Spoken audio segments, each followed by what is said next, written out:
para vocês hoje, né, essas viagens aquáticas, porque, como eu coloquei para vocês no início, a água, né, é um elemento que tem tanto simbolismo, tantas possibilidades, né, que então acho que é difícil uma pessoa não sonhar com água, né?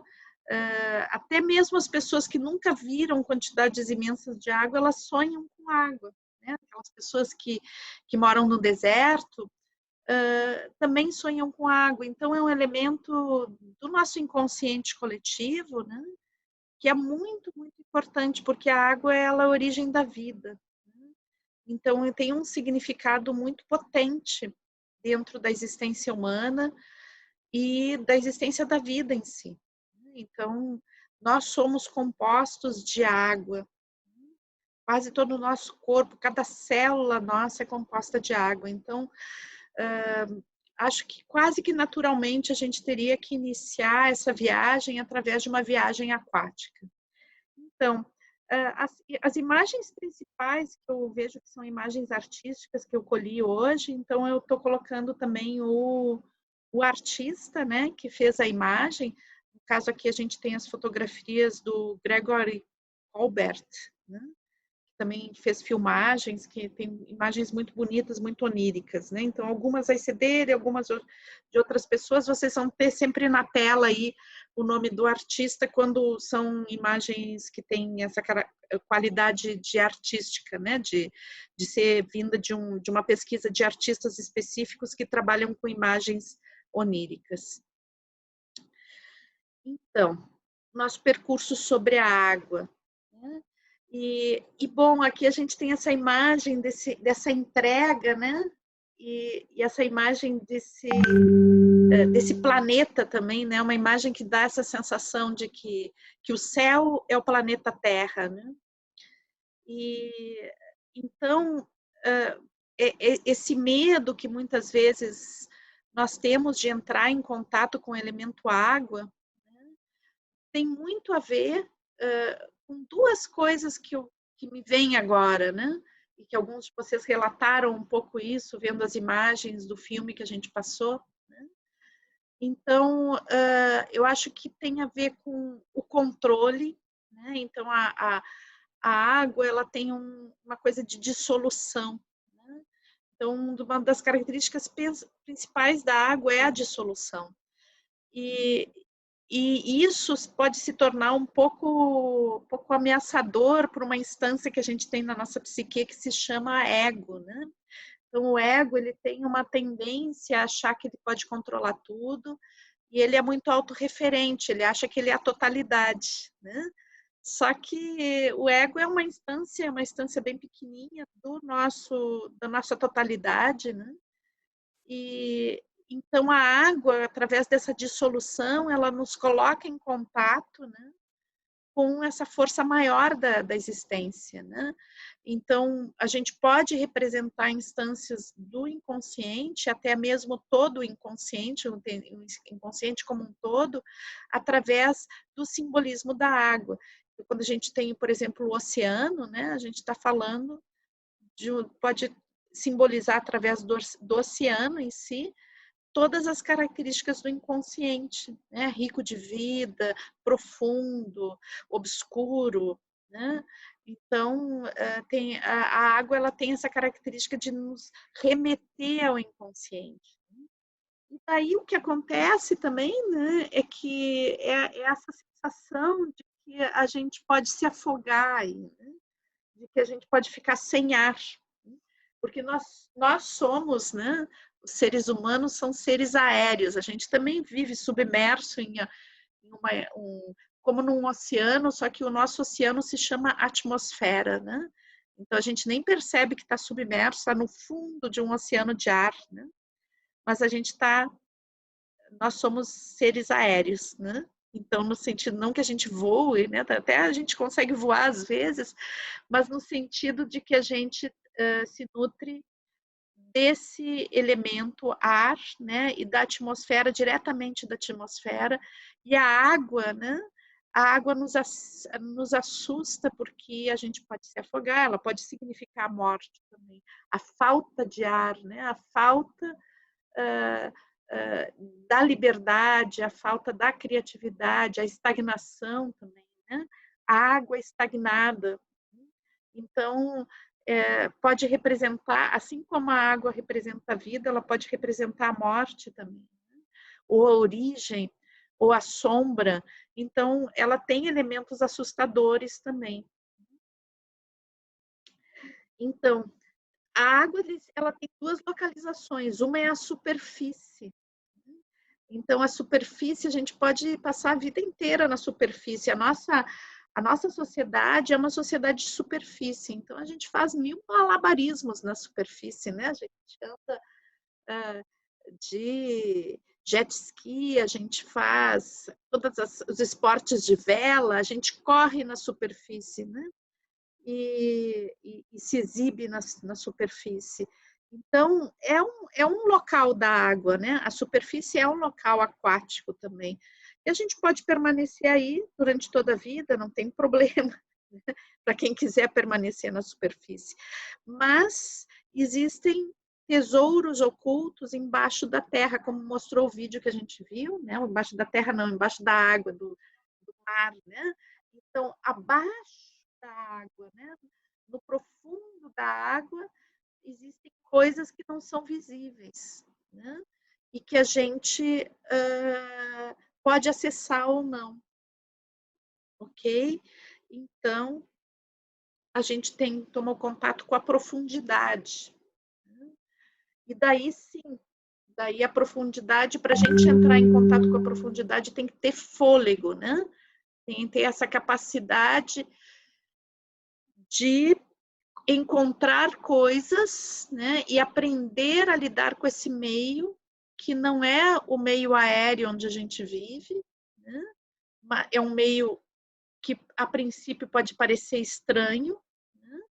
Mas ele é um meio do qual a gente se originou, porque a gente passou 9 meses dentro da água, ok?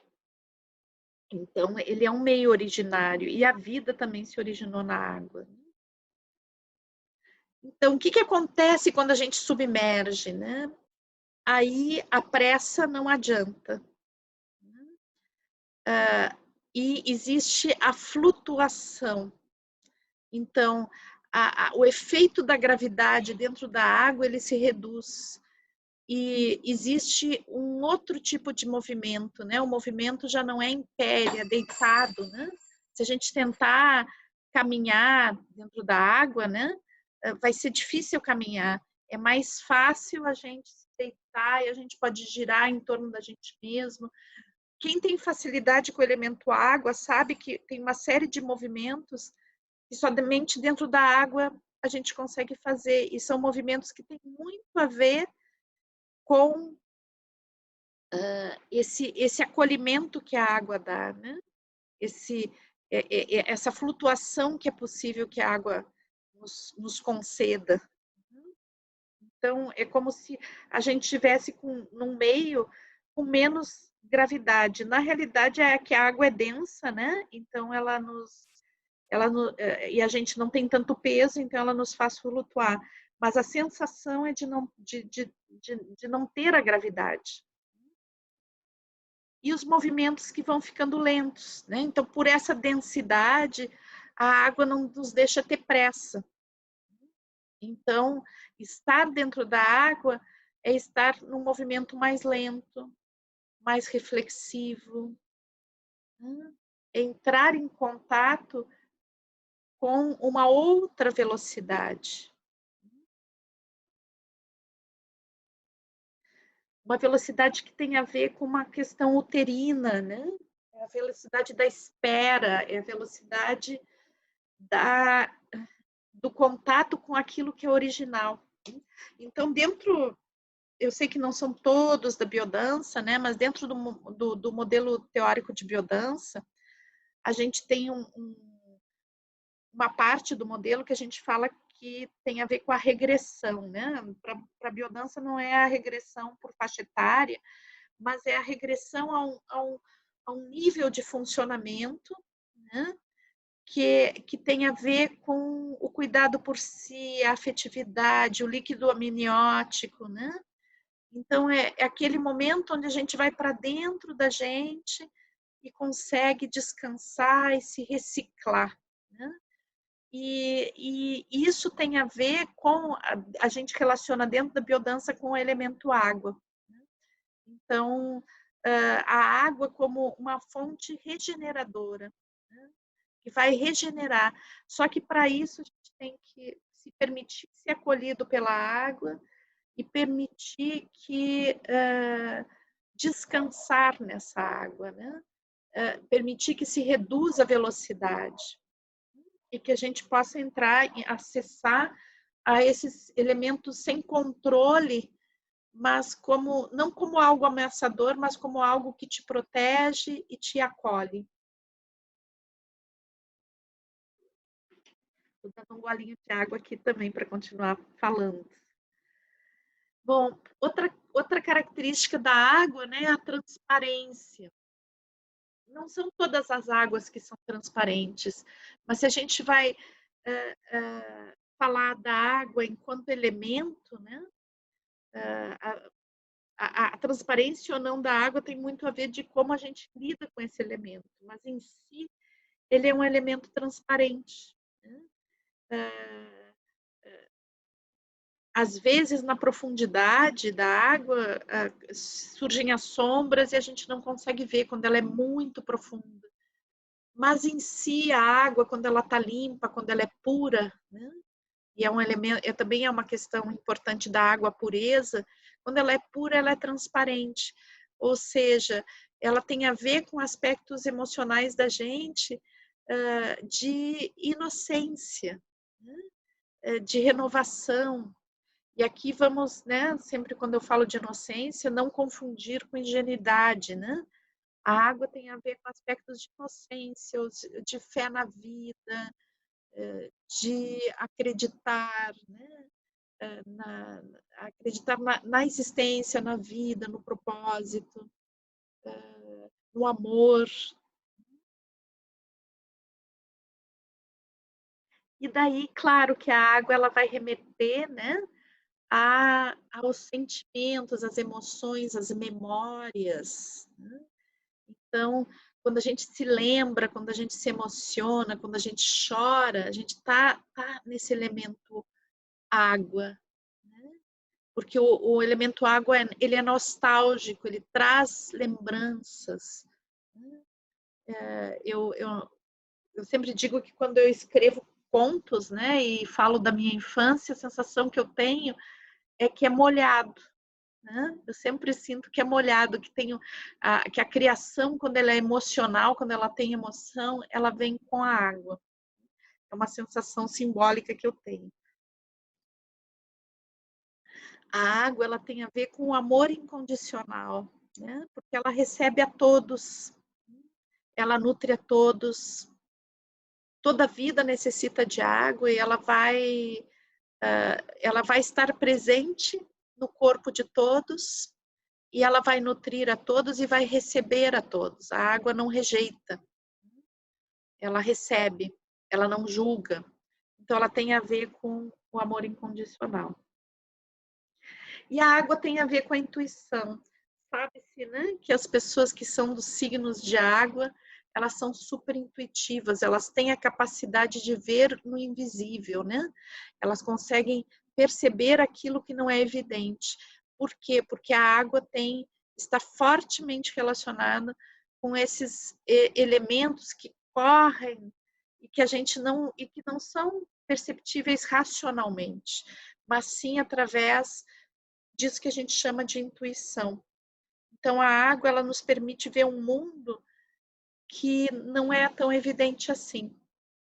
Então, está associado à água esse permitir ver coisas que não são tão evidentes.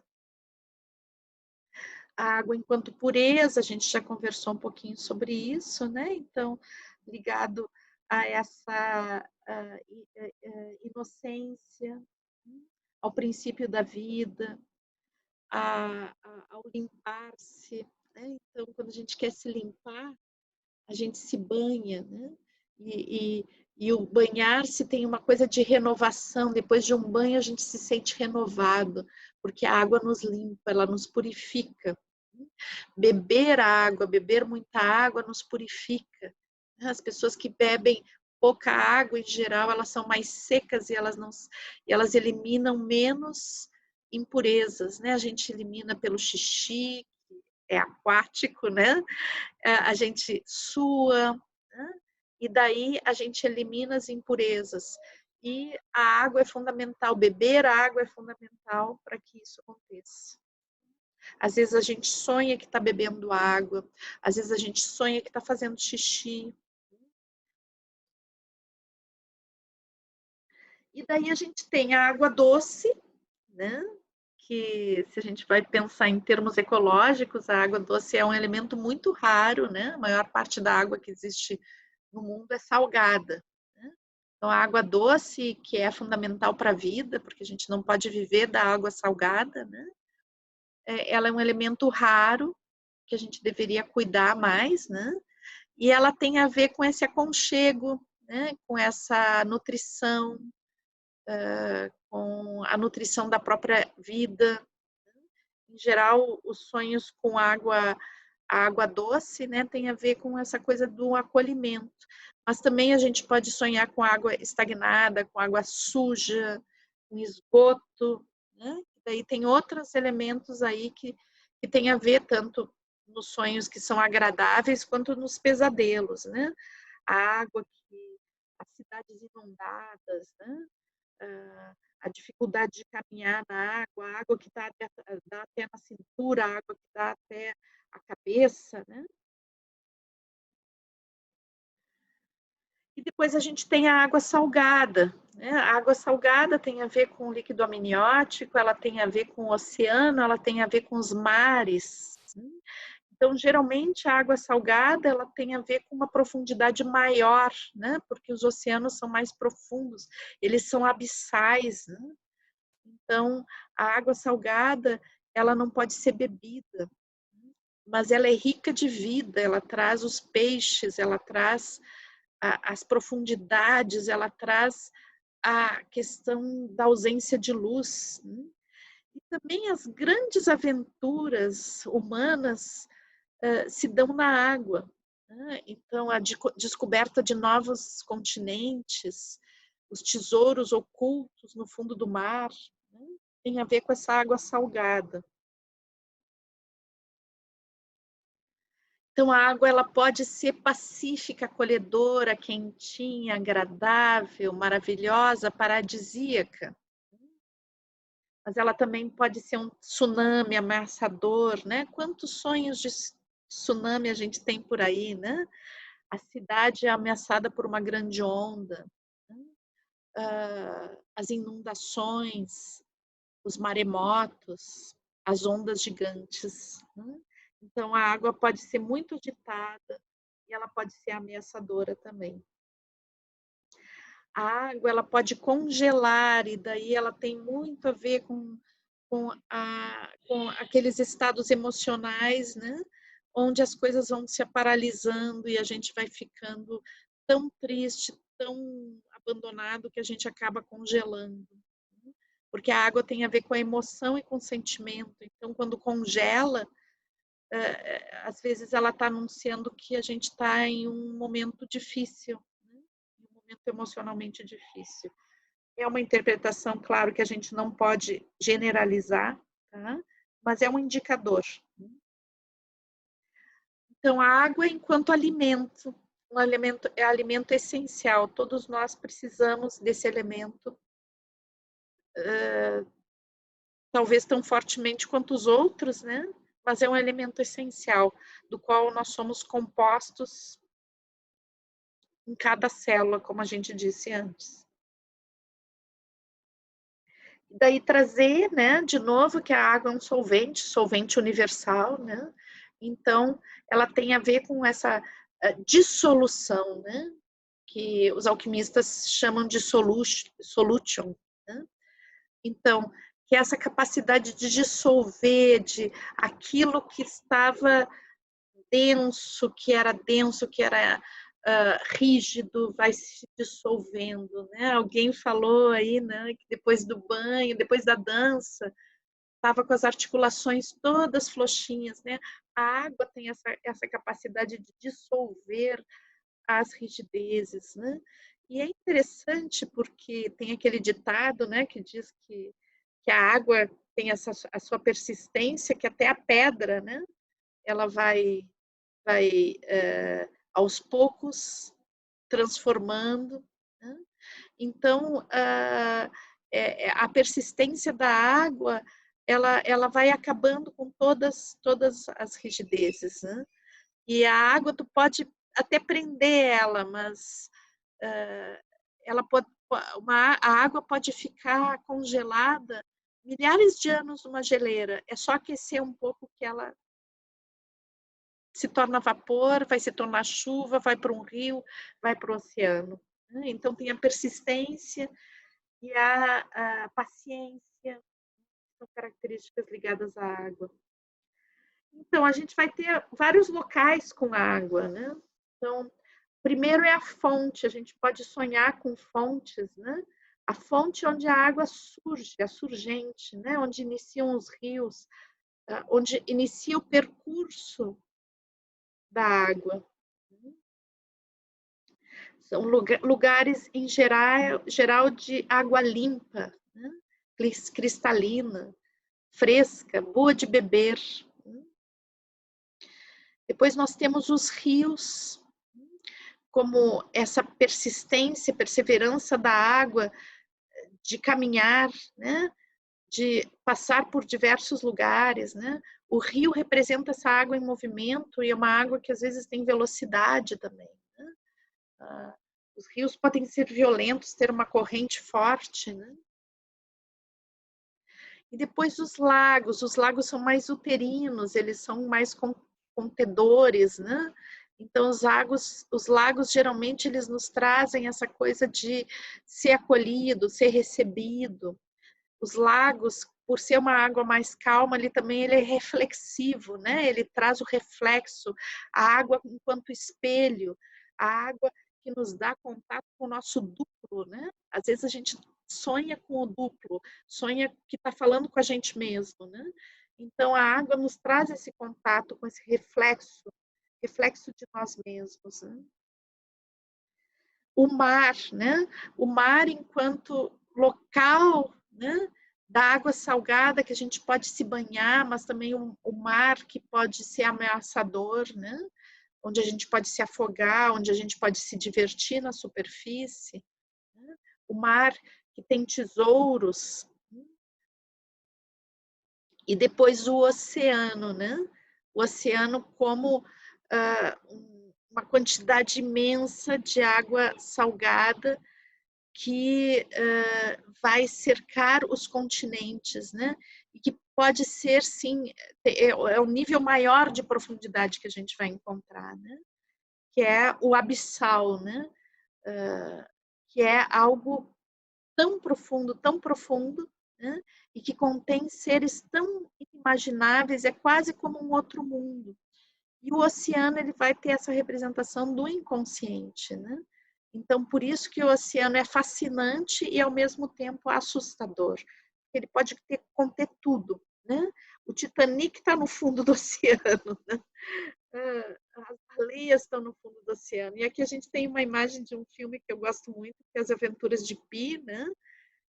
Que é Life of Pi, que é um filme que tem imagens oníricas muito bonitas. Daí eu queria ler essa poesia aqui, né? Não é bem uma poesia, né? Não sei como chamar isso, mas assim é bem legal essa mensagem que está no livro Os 4 Elementos da Sônia Reis e da Áurea Fernandes, né? Que diz assim: disse que antes de um rio cair no oceano, ele treme de medo, olha para trás, para a jornada percorrida. Os cumes, as montanhas, o lago, o longo caminho sinuoso através das florestas e dos povoados. À sua frente, vê o oceano, tão vasto que entrar nele nada mais é do que desaparecer para sempre. Mas não há outra maneira. O rio não pode voltar. Ninguém pode voltar.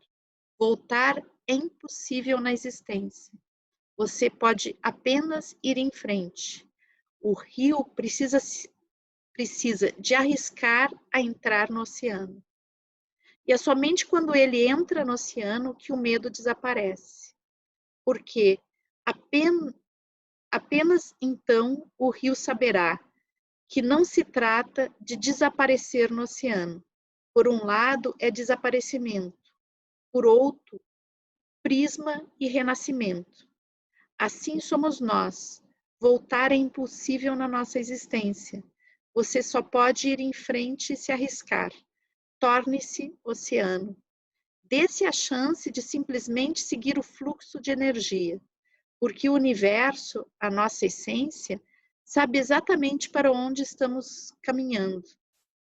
Ainda que nós, no momento, não estejamos vendo claramente o sentido deste caminho. Então, quero fechar com a imagem de que a água, né, é vida. Antes de tudo, vida. Quando a gente sonha com a água, a gente está sonhando, antes de tudo, com a vida.